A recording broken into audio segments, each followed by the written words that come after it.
Hello my dear brother and sisters. Today we are going to start a relational operator. It is second video of operation and expressions. Operator और ये expression का ये दूसरा video है. आज मैं start करने जा रहा हूँ relational operators.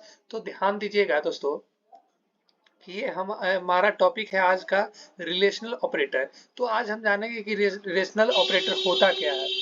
The operator used to compare two value are called relational operator. मतलब कि दो वैल्यू को कंपेयर करने के लिए जिस ऑपरेटर का यूज किया जाएगा उसको हम लोग रिलेशनल ऑपरेटर्स कहेंगे. जैसे कि आपको एक एग्जांपल के तौर पे बता दे कि हम लोग अगर 4 और 5 दो नंबर लिए हैं और इसके बीच अगर हमको कंपेयर करना है कि कौन बड़ा है और कौन छोटा है, तो हम लोग रिलेशनल ऑपरेटर की मदद से इस दोनों नंबर को क्या करेंगे, कंपेयर कर सकते हैं. तो हम लोग लिख सकते हैं कि 4 इज लेस देन 5. जो है 4 जो है वो क्या है, 5 से छोटा है. तो इस दो नंबर के बीच हम लोग क्या कर सकते हैं, कंपेयर कर सकते हैं रिलेशनल ऑपरेटर की मदद से. उसके बाद आगे हमारा आता है an expression having a relational operator is called relational expression. ऐसा एक्सप्रेशन जिसके पास रिलेशनल ऑपरेटर हो उसको हम लोग क्या कहेंगे, रिलेशनल एक्सप्रेशन कहेंगे. The value of relational expression is either 1 और 0. वैल्यू जो होगा रिलेशनल एक्सप्रेशन का क्या होगा, 1 होगा या क्या होगा, 0 होगा. यही दो वैल्यू होगा जो कि एक बाइनरी नंबर होगा 1 और 0. इट इज 1 क्या है, it is 1 if the given relation is true and 0 if the given relation is false. अगर हमारा जो वैल्यू होगा अगर 1 होगा तो हम मान लेंगे कि हमारा जो रिलेशन है वो क्या है, सही है. अगर 0 होगा तो हम समझ जाएंगे कि हमारा जो रिलेशन है वो फॉल्स होगा. C has following 6 relational operator. C के पास कुल 6 रिलेशनल ऑपरेटर होता है. ये 6 के 6 ऑपरेटर के बारे में हम जानेंगे. तो ये हमारा जो पहला है वो क्या है, लेस देन का है, लेस देन का सिंबल है. फिर दूसरा हमारा ग्रेटर देन का है.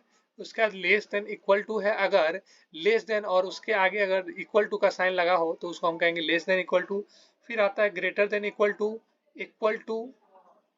उसके बाद आता है not equal to. Not equal to का साइन जो होगा वो एक्सक्लामेशन मार्क के साथ इक्वल टू रहे तो हम लोग कहेंगे नॉट इक्वल टू. जैसे कि यहाँ एक हमारा एग्जांपल भी दिया हुआ है कि 2 इंटू 5 लेस देन 3 इंटू 3. तो क्या ये जो है, ये जो एक्सप्रेशन दिया हुआ वो क्या सही है, बिल्कुल ये गलत एक्सप्रेशन है. ये हमारा एक्सप्रेशन जो है वो सही नहीं है. चूंकि जो 10 जो है वो क्या है, 9 से छोटा नहीं है, 9 से बड़ा है. तो ये इसलिए यहाँ ऊपर में आप देखे ही हैं कि हमारा जो वैल्यू जो फॉल्स होगा उसके लिए जो 0 आएगा. तो हमारा जो देख रहे हैं ये फॉल्स है, इसलिए हमारा जो है वो एक्सप्रेशन क्या आ रहा है, 0 आ रहा है. The relational expression are used in control statements such as if, while, for, etc. to decide the course of action of running program. हमारा जो रिलेशनल एक्सप्रेशन है वो यूज किया जाएगा कंट्रोल स्टेटमेंट में, जैसे कि इफ में, फिर आता है वाइल में, फिर फोर में. इस समय हम क्या कर सकते हैं, इस रिलेशनल एक्सप्रेशन को यूज कर सकते हैं. तो आपको पूरी अच्छी तरह समझ में आ गया होगा कि रिलेशनल ऑपरेटर होता क्या है. रिलेशनल ऑपरेटर में कुल 6 रिलेशन होते हैं. सी के पास 6 रिलेशनल ऑपरेटर है. इस 6 रिलेशनल ऑपरेटर की मदद से हम क्या करते हैं, ऑपरेट करते हैं. और दो वैल्यू के बीच हम लोग क्या करते हैं, कंपैरिजन करते हैं with the help of relational operator. Now our next topic is logical operators. So what is logical operators. अब हमारा आता है क्वेश्चन की लॉजिकल ऑपरेटर होता क्या है. तो चलिए हम लोग जानते हैं कि लॉजिकल ऑपरेटर क्या होता है. An expression is that combines two or more relational expression is called logical expression. ऐसा एक्सप्रेशन जो कंबाइन करता हो दो या दो से ज्यादा रिलेशनल एक्सप्रेशन को, उसको हम लोग क्या कहेंगे, logical expression. And the operator are used to combine this relational expression is called logical operators.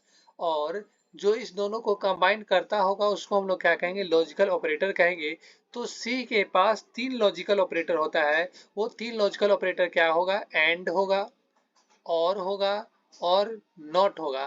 तो देख सकते हैं कि अगर एंड का सिंबल जो होगा इस डबल 2 बार यूज करेंगे तो एंड होगा, और यहाँ 2 बार जो है यहाँ इस तरह हम लोग क्या करते हैं, और का सिंबल इस तरह यूज करते हैं। ध्यान रहे कि आपके जो है की में भी, कीबोर्ड पे भी इस तरह का सिंबल दिया होगा, अलग एक की भी इसका अलग आता है। तो हम लोग जब प्रोग्राम लिखेंगे तो इस तरह के हम लोग सिंबल को क्या करेंगे, यूज करेंगे। और फिर नॉट के लिए जिस तरह हम लोग नॉट इक्वल टू में क्या करते थे, एक्सक्लामेशन मार्क का यूज करते थे, उसी तरह नॉट के सिंबल में लॉजिकल ऑपरेटर में हम लोग सिर्फ एक्सक्लामेशन मार्क का साइन लगाएंगे, तो हम समझ जाएंगे कि ये जो है हमारा ये क्या है, एक लॉजिकल ऑपरेटर है। ठीक है, तो एक एग्जाम्पल की मदद से आपको समझाने जा रहा हूँ। ध्यान दीजिए कि एग्जाम्पल जो है वो हमारा क्या कहता है कि लॉजिकल ऑपरेटर को कैसे प्रूव करता है। तो यहाँ देख रहे हैं कि हमारा जो है 3 + 5 greater than 9 + 1 and 7 × 5 less than 8 × 10। तो क्या है, 8 जो है वो क्या है, 10 से बड़ा है। बिल्कुल गलत है, चूंकि 8 छोटा है 10 बड़ा है, तो यहाँ जो है हमारा ये स्टेटमेंट क्या होगा, फॉल्स होगा। एंड 35 इज लेस देन 80, तो ये जो स्टेटमेंट है ये सही है, तो इसलिए हमारा क्या होगा, 1। तो ये दोनों जो होगा ट्रुथ टेबल के अकॉर्डिंग जो है हमारा ये जो है आंसर आएगा वो 0 होगा। तो लॉजिकल ऑपरेटर के हम लोग ट्रुथ टेबल के बारे में जानते हैं कि ट्रुथ टेबल कैसे जनरेट किया जाता है। तो देख सकते हैं ऑपरेंड हमारा एक क्या है, ऑपरेंड 1 है और एक ऑपरेंड 2 है, जो कि कल ऑपरेंड के बारे में आपको मैंने अच्छे से बताया था। तो ऑपरेंड के बारे में जानना हो तो हमारा पहला video operation operator and expression का जाके देख सकते हैं। मैं डिस्क्रिप्शन में लिंक दे दूंगा, आप हमारे वीडियो जरूर से जरूर जाके देखें, ताकि ऑपरेटर, एक्सप्रेशन और ऑपरेंड सभी के बारे में, ऑपरेंड में हमने पढ़ाया था पोस्टफिक्स और पेरीफिक्स, तो दोनों के बारे में आप पढ़ सकते हैं। तो चलिए हम लोग पढ़ते हैं ट्रुथ टेबल के बारे में। तो अगर मान के चलिए ऑपरेंड 1 में 1 रहे, तो इसमें भी अगर ऑपरेंड 2 में भी 1 रहे, तो हमारा एंड जो होगा वो क्या होगा, ये सही होगा। और में जो होगा सही होगा, और नॉट में जो होगा वो क्या होगा, 0, मतलब फॉल्स होगा। फिर ऑपरेंड 1 भी 1 हो और ऑपरेंड 2 में 0 हो, तो हमारा एंड जो होगा वो क्या होगा, फॉल्स होगा। और ये जो है और ट्रू होगा, और ये जो होगा नन होगा, कुछ नहीं होगा इसमें। फिर अगर ये 0 हो, यहाँ 1 हो, तो हमारा ये जो होगा एंड होगा वो 0 होगा, और ये जो होगा वो 1 होगा। और फिर इसमें भी क्या होगा, नॉट में भी 1। एक ऐसा नॉट ऑपरेटर जो है, एक इसी केस में एक ऐसा है जो क्या होगा, 0 और 1 रहने पे इसमें 1 आता है, बाकी दो में इसमें 0 आएगा, और ये दो में नल कैरेक्टर आता है। अगर यहाँ 0 हो, यहाँ भी 0 हो, तो इस सब में क्या होगा, ये दोनों में 0 आएगा और यहाँ नल कैरेक्टर रहेगा यहाँ, और यहाँ जो है वो नॉट में नल कैरेक्टर आता है। तो अब एंड और के बारे में आप जान गए कि कैसे फॉल्स। अगर मान के चलिए यहाँ 1 1 रहे, तो ये क्या होगा, एंड में ट्रू होगा। 1 0 रहे तो फॉल्स होगा। सिर्फ एक ऐसा ही केस है जिसमें 1 1 रहे तो ही एंड में ट्रू होगा, बाकी सारे के सारे केस में क्या होगा, ये हमारा जो है ऑपरेटर फॉल्स होगा। और इसमें देख सकते हैं कि सारे के सारे में अगर 0 को छोड़ के सारे के सारे केस में जो है और में वो क्या होगा, ट्रू होगा। Logical operator and or are used when we want to test more than one condition and और को तब यूज करेंगे जब हम लोग दो या दो से ज्यादा कंडीशन को टेस्ट करना हो एंड मेक ए डिसीजन, और डिसीजन बनाना हो। Logical not rewards the value of operand which may be a single value or an expression। ये क्या करता है, रिवर्ट्स करता है वैल्यू को, जब ये क्या हो, सिंगल वैल्यू और एन एक्सप्रेशन हो। कोई भी सिंगल वैल्यू हो या कोई एक्सप्रेशन हो, तो ये हमारे जो वैल्यू होगा उसको ये क्या करता है, रिवर्ट्स कर देता है। तो यहाँ भी आप देख सकते हैं कि यहाँ देखिए ये सारे के सारे जो है इसमें एंड और में ट्रू है, लेकिन यहाँ जो है ये डायरेक्ट इसका उल्टा है, यहाँ 0 आ रहा है।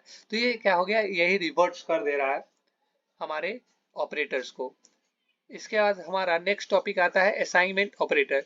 तो अब हम लोग जानेंगे कि what is assignment operator. Assignment operator होता क्या है, ये हमारा चौथा पॉइंट है किसका, ऑपरेटर्स का, असाइनमेंट ऑपरेटर। तो assignment operator are used to assign the result of an expression to a variable in addition to the commonly used assignment is equal to। क्या हुआ, असाइनमेंट ऑपरेटर जो है वो यूज किया जाता है कि to assign the result of an expression, किसी भी एक्सप्रेशन के रिजल्ट को असाइन करने के लिए हम लोग असाइन असाइनमेंट ऑपरेटर का यूज करते हैं to a variable in addition to the commonly used sign program. हम लोग मान के चलिए हमारा जो है असाइनमेंट ऑपरेटर से हमारा जो प्रोग्राम होगा वो शॉर्ट हो जाता है। अगर हमारा प्रोग्राम लेंदी हो और डिफिकल्ट हो तो असाइनमेंट ऑपरेटर का यूज करने से हमारा जो है वो प्रोग्राम छोटा हो जाएगा और आसानी से समझ में आएगा। आगे चल के मैं आपको एक एग्जांपल देके बताऊंगा कि किस तरह हम लोग असाइनमेंट ऑपरेटर का यूज करते हैं। Operator there is a set of short hand assignment operator which consist of assignment and arithmetic operator. ये जो है कंसिस्ट करता है असाइनमेंट और अर्थमेटिक दोनों ऑपरेटर यूज कंसिस्ट करता है। Following are the short hand assignment operators and their meanings. कुछ नीचे शॉर्ट हैंड असाइनमेंट ऑपरेटर्स और उसका मीनिंग दिया हुआ है। तो जैसे देख सकते हैं कि इज इक्वल टू प्लस और इज इक्वल टू दिया हुआ है। तो अगर कहीं पे अगर आपका इस तरह का एक्सप्रेशन दिया हो x plus is equal to y, तो हम लोग क्या लिखेंगे x is equal to x plus y. तो यहाँ से देख रहे हैं ना दोस्तों कि किस तरह हमारा जो है वो एक्सप्रेशन शॉर्ट हो जा रहा है। x plus is equal to y है तो हम इसको इस तरह एक्सप्रेस कर सकते हैं, या हमारा कंपाइलर जो है वो ऑटोमेटिक समझ जाएगा। अगर आप ये इक्वेशन लिख रहे हैं तो हमारा कंपाइलर जो है वो समझ जाएगा कि ये बंदा क्या कहना चाह रहा है, ये क्या लिखना चाह रहा है कि वो x is equal to x plus y. हमारा कंपाइलर आसानी से समझ जाता है क्योंकि ये जो प्रोसेस है असाइनमेंट ऑपरेटर का वो पहले से हमारे कंपाइलर में डिफाइन किया गया रहता है। तो इसमें आपको घबराने की जरूरत नहीं है, आप आसानी से इस ऑपरेटर को यूज कर सकते हैं बिना हिचकिचाहट के। फिर हमारा आता है माइनस प्लस। तो क्या होगा m minus is equal to 5। अगर हमारा m minus is equal to 5 हो तो भी कंपाइलर जो है वो क्या यूज करेगा, क्या हमारा रिजल्ट देगा m is equal to m minus 5। फिर ये एस्टेरिस इज इक्वल टू, तो ये जो सिंबल देख रहे हैं वो सिंबल जो है वो मल्टीप्लीकेशन का है जो कि अर्थमेटिक ऑपरेटर में आपको बताया है। तो P into is equal to t plus two, तो क्या होगा P is equal to P into t plus two जो है ये इस तरह एक्सप्रेस किया जाएगा। फिर स्लैश इज इक्वल टू, तो a slash is equal to b, तो A is equal to a by b. ये मॉड्यूलस डिवीजन का साइन है तो हम लोग इस सॉरी डिवीजन का साइन है। और ये जो होगा परसेंट इज इक्वल टू, तो C percent is equal to 5 अगर रहे तो हमारा कंपाइलर किस तरह इसको एक्सप्रेस करेगा C is equal to C percent 5। तो ये जो है हमारा शॉर्ट हैंड असाइनमेंट ऑपरेटर है। दोस्तों इसको आप अच्छे से याद कर ले, क्योंकि ये जो है अगर ये आपको अगर याद हो गया ना तो आप आसानी से क्या होगा कि आप प्रोग्राम को छोटा कर सकते हैं। तो इस जितने भी दो दो चार और एक पाँच पाँच जो ऑपरेटर है शॉर्ट हैंड असाइनमेंट ऑपरेटर, इसको आप निश्चित ही याद कर ले ताकि समझने में कोई दिक्कत ना हो।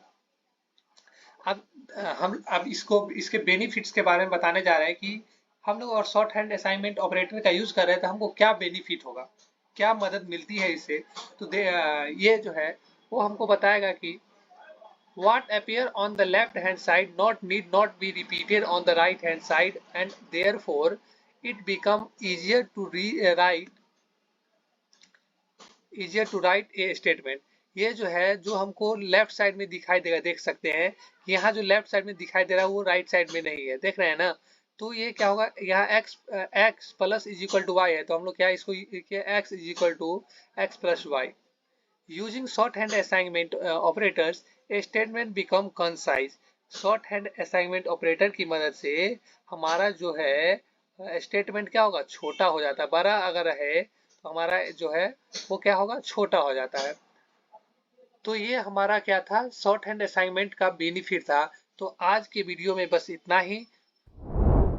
अगर मेरा वीडियो अच्छा लगा हो तो दोस्तों लाइक करें, सब्सक्राइब करें, साथ में शेयर करना ना भूलें और बेल आइकन बटन दबा दें ताकि हमारा हर एक नया वीडियो आप तक जल्द से जल्द पहुंचे। Thank you.